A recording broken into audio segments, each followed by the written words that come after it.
Good morning. Power ഇലക്ട്രോണിക്സിൻ്റെ അടുത്ത ക്ലാസ്സിലേക്ക് എല്ലാവർക്കും സ്വാഗതം. ഇന്ന് നമ്മൾ ഇലക്ട്രോണിക് സർക്യൂട്ടുകൾ ഉപയോഗിക്കുന്ന ഒരു പ്രധാനപ്പെട്ട പവർ സപ്ലൈ യൂണിറ്റിനെ പറ്റിയാണ് പഠിക്കുന്നത്. SMPS അല്ലെങ്കിൽ സ്വിച്ച് മോഡ് പവർ സപ്ലൈ. ഈ SMPS എന്നുള്ള ഡിവൈസിനെ പറ്റി നിങ്ങൾ പ്രധാനമായിട്ടും കേട്ടിരിക്കുന്നത് നമ്മുടെ ഡെസ്ക്ടോപ്പ് കമ്പ്യൂട്ടറിനകത്തെ ക്യാബിനറ്റിനകത്ത് അല്ലെങ്കിൽ CPU നമ്മൾ പറയുന്ന ക്യാബിനറ്റിനകത്ത് ഉള്ള പവർ സപ്ലൈ യൂണിറ്റായിട്ടാണ്. നമ്മുടെ കമ്പ്യൂട്ടറിനകത്തെ അതിനകത്തെ ക്യാബിനറ്റിനകത്തെ മദർ ബോർഡ്, പ്രോസസ്സർ മുതലായ എക്യുപ്മെൻസിന് അല്ലെങ്കിൽ കോംപ്ലിക്കേറ്റഡ് ആയിട്ടുള്ള ഇലക്ട്രോണിക് സർക്യൂട്ടിനെല്ലാം പവർ സപ്ലൈ പ്രൊവൈഡ് ചെയ്യാൻ വേണ്ടി നമ്മുടെ കമ്പ്യൂട്ടർ ഉപയോഗിക്കുന്ന ഒരു പവർ സപ്ലൈ യൂണിറ്റാണ് SMPS എന്ന് പറഞ്ഞാൽ. SMPSന് മറ്റേ ആപ്ലിക്കേഷനുണ്ട്. നിങ്ങൾ കൂടുതലായിട്ട് കേട്ടിരിക്കുന്നത് SMPS എന്നുള്ള യൂണിറ്റ് നമ്മുടെ കമ്പ്യൂട്ടറിനകത്തായിരിക്കും. അങ്ങനെ വളരെ സെൻസിറ്റീവായിട്ടുള്ള ഇലക്ട്രോണിക് സർക്യൂട്ടുകൾക്ക് പവർ പ്രൊവൈഡ് ചെയ്യാൻ കോൺസ്റ്റൻ്റ് ആയിട്ടുള്ള DC വോൾട്ടേജും DC പവറും പ്രൊവൈഡ് ചെയ്യാൻ വേണ്ടി നമ്മൾ ഉപയോഗിക്കുന്ന ഒരു സർക്യൂട്ടറിയാണ് സ്വിച്ച് മോഡ് പവർ സപ്ലൈ അല്ലെങ്കിൽ SMPS എന്ന് പറയുന്നത്.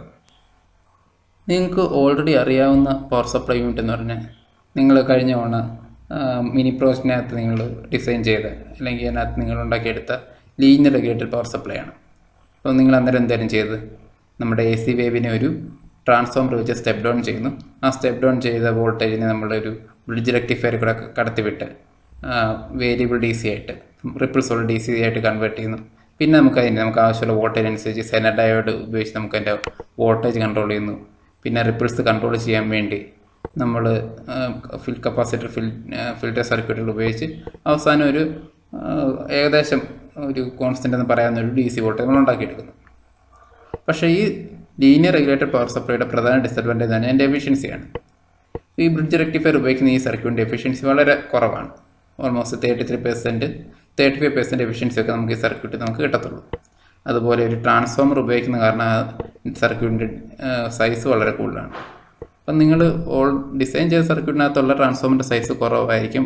പക്ഷേ കുറച്ചുകൂടെ പവർ ഡെലിവറി ചെയ്യേണ്ട അല്ലെങ്കിൽ കറണ്ട് ഡെലിവറി ചെയ്യേണ്ട ഒരു സർക്യൂട്ടാണെങ്കിൽ അതിനകത്ത് നമ്മൾ ഉപയോഗിക്കുന്ന ട്രാൻസ്ഫോമറിൻ്റെ സൈസ് വളരെ കൂടുതലായിരിക്കണം. ആ ഒരു കാരണങ്ങൾ കൊണ്ടൊക്കെ അപ്പം നമ്മൾ ഇങ്ങനെ സെൻസിറ്റീവായിട്ടുള്ള ഇലക്ട്രോണിക് സർക്യൂട്ടുകളിലൊന്നും ലീനിയർ റെഗുലേറ്റഡ് പവർ സപ്ലൈ ഉപയോഗിക്കത്തില്ല. അതിന് പകരം നമ്മൾ SMPS അല്ലെങ്കിൽ സ്വിച്ച് മോഡ് പവർ സപ്ലൈ എന്ന് പറഞ്ഞ യൂണിറ്റാണ് ഉപയോഗിക്കുന്നത്. ഇവിടെ നമ്മൾ സ്വിച്ചിങ് റെഗുലേറ്റർ എന്ന് പറഞ്ഞൊരു പവർ ഇലക്ട്രോണിക് സർക്യൂട്ട് ഉപയോഗിച്ചാണ് നമ്മളിതിൻ്റെ ഔട്ട്പുട്ട് വോൾട്ടേജ് കൺട്രോൾ ചെയ്യുന്നത്. അപ്പോൾ ഈ സ്വിച്ചിങ് റെഗുലേറ്റർ എന്ന് പറഞ്ഞാൽ നമ്മൾ ഓൾറെഡി പഠിച്ച പവർ മോസ്ഫെറ്റ് മാതിരിയുള്ള പവർ ഇലക്ട്രോണിക് ട്രാൻസിസ്റ്റർ ഉപയോഗിച്ച് ഡിസൈൻ ചെയ്ത സർക്യൂട്ടാണ്.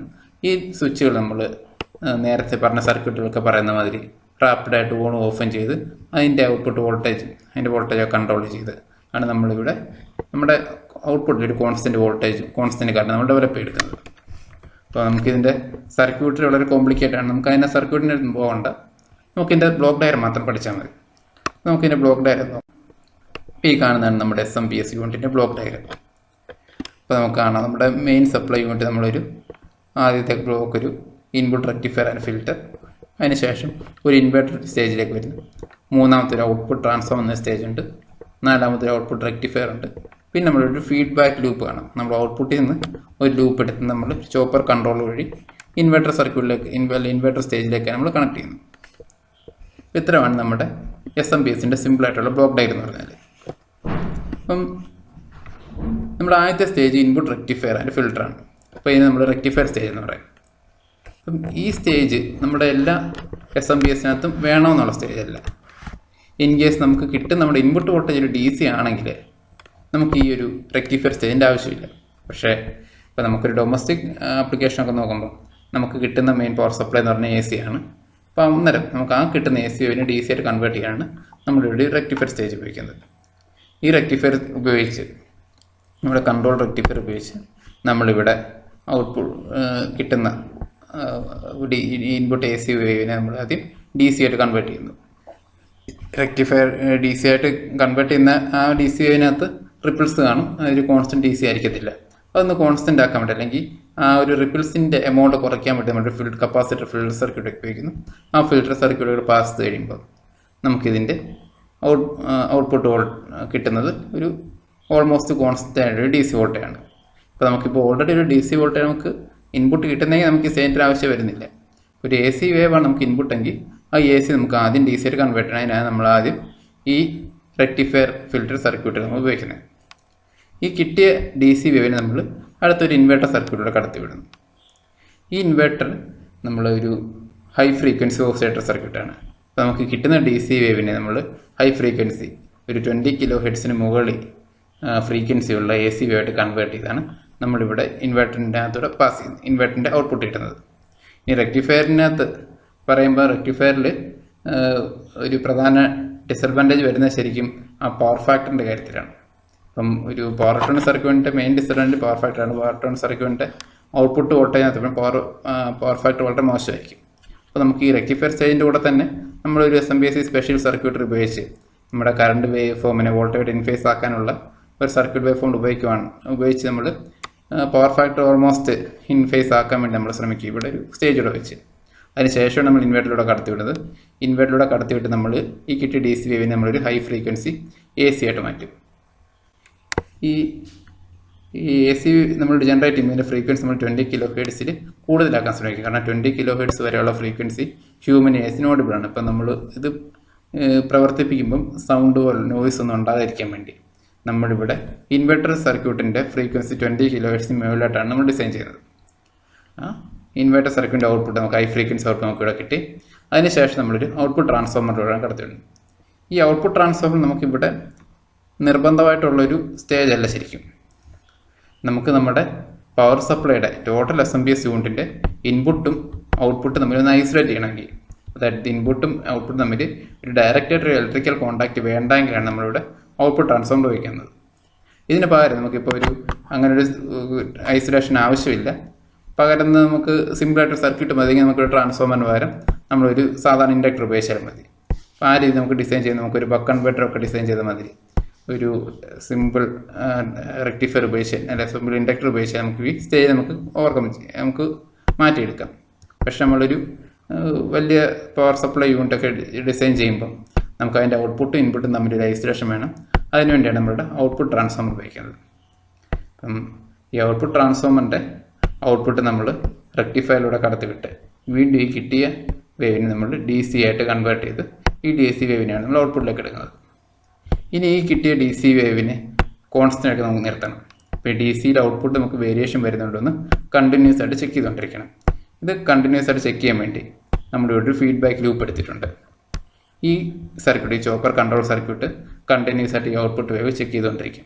DC ഔട്ട്പുട്ട് വോൾട്ടേജും DC ഔട്ട്പുട്ട് കറണ്ടും കണ്ടിന്യൂസ് ആയിട്ട് ചെക്ക് ചെയ്തുകൊണ്ടിരുന്ന് ഇനി ഇൻ കേസ് എന്തെങ്കിലും വേരിയേഷൻ വരുവാണ്, ഇപ്പോൾ നമുക്ക് 5 വോൾട്ടാണ് വേണമെങ്കിൽ 5 വോൾട്ട് ഇന്ന് മേളിലോട്ടോ താഴോട്ടോ വരെ പോവുകയാണെങ്കിൽ ഇത് ഐഡൻറ്റിഫൈ ചെയ്ത് അതിനനുസരിച്ച് നമുക്ക് ഔട്ട്പുട്ട് വോൾട്ടേജ് കൺട്രോൾ ചെയ്യാൻ വേണ്ടിയുള്ള സിഗ്നൽ ഇമ്മീഡിയറ്റ് ആയിട്ട് നമുക്ക് വീണ്ടും ഇൻവെർട്ടർ സർക്യൂട്ടിലേക്ക് അല്ലെങ്കിൽ ഇൻവെർട്ടർ സ്റ്റേജിലേക്ക് കൊടുത്തുകൊണ്ടിരിക്കും.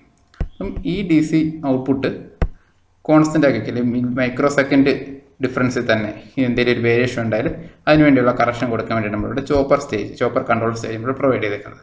അപ്പോൾ ഇത്രയും സ്റ്റേജാണ് നമ്മുടെ SMPSൻ്റെ ഇതിന് ബ്ലോക്ക് ഡയഗ്രത്തിനകത്തുള്ളത്. അതായത് നമുക്ക് കിട്ടിയ AC DC ഒക്കെ ഇൻപുട്ട് റെക്ടിഫയർ സ്റ്റേജ്, പിന്നീട് അതിനെ കിട്ടിയ DCനെ നമുക്ക് പിന്നെ high frequency AC high frequency supplied മാറ്റി ഇൻവെർട്ടർ സർക്യൂട്ട് ഉപയോഗിക്കുന്നു. ഇതൊരു ഐസൊലേഷൻ പ്രൊവൈഡ് ചെയ്യാൻ വേണ്ടി നമ്മൾ ഔട്ട്പുട്ട് ട്രാൻസ്ഫോമർ ഉപയോഗിക്കുന്നു. അതിനുശേഷം ഈ ഔട്ട്പുട്ട് ട്രാൻസ്ഫോമറിൻ്റെ ഔട്ട്പുട്ട് നമ്മളൊരു റെക്ടിഫയർ സർക്യൂട്ടിലൂടെ കടത്തിവിട്ട് നമുക്ക് വേണ്ട DC ഔട്ട്പുട്ട് വോൾട്ടായിട്ട് കൺവേർട്ട് ചെയ്യണം. ഇനി ഈ കിട്ടിയ DC ഔട്ട്പുട്ട് വോൾട്ടേജ് നമുക്ക് കോൺസ്റ്റൻ്റ് ആക്കി വയ്ക്കാൻ, ഇൻ കേസിന് അതിൻ്റെ ഒരു വേരിയേഷൻ ഉണ്ടോ എന്ന് നമുക്ക് ചെക്ക് ചെയ്യാൻ വേണ്ടി നമ്മളൊരു ഫീഡ്ബാക്ക് സർക്യൂട്ടിലൂടെ ചോപ്പർ കൺട്രോൾ സ്റ്റേജിൽ നമ്മൾ കണക്ട് ചെയ്യുന്നുണ്ട്. ഇൻ കേസ് എന്തെങ്കിലും വേരിയേഷൻ നമ്മൾ ഐഡൻറ്റിഫൈ ചെയ്യുവാണെങ്കിൽ, സർക്യൂട്ട് ഐഡൻറ്റിഫൈ ആണെങ്കിൽ അതിനനുസരിച്ച് നമ്മുടെ ഇൻവെർട്ടറിൻ്റെ ഫയറിംഗ് ആംഗിൾ മാറ്റാനും ഫ്രീക്വൻസി കൺട്രോൾ ചെയ്യാനും ഒക്കെ സിഗ്നൽ നമ്മുടെ ചോപ്പർ കൺട്രോളിൽ കൊടുക്കും.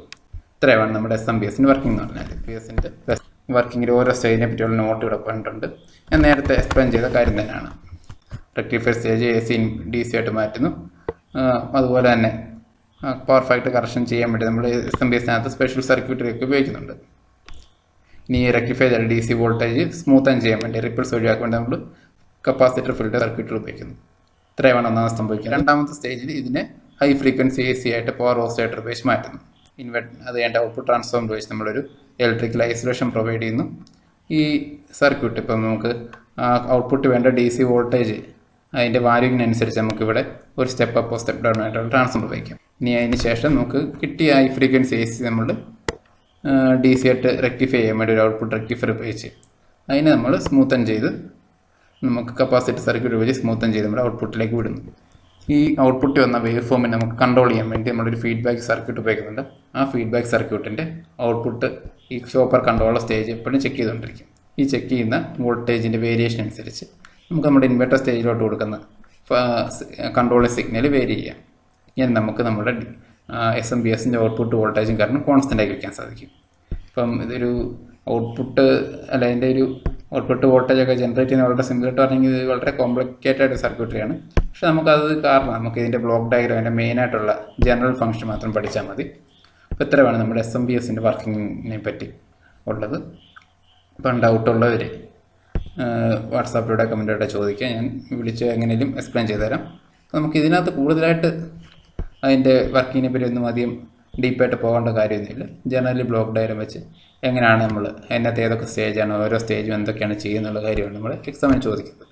അപ്പോൾ ഈ കാര്യത്തെപ്പറ്റി സംശയമുള്ളവർ ഞാൻ നിങ്ങൾക്ക് തരുന്ന അസൈൻമെൻറ്റ് നമുക്ക് അവൈലബിൾ ആയിട്ടുള്ള ഡിഫറെൻറ്റ് ടൈപ്സ് ഓഫ് SMPS ഏതൊക്കെയെന്ന് ഐഡൻറ്റിഫൈ ചെയ്ത് നിങ്ങൾക്ക് എന്നത്തെ അസൈൻമെൻറ്റ് അപ്ലോഡ് ചെയ്യേണ്ട ലിങ്ക് അപ്ലോഡ് ചെയ്യുക. അടുത്ത ക്ലാസ്സിൽ കാണുന്നതായിരിക്കും. Thank you.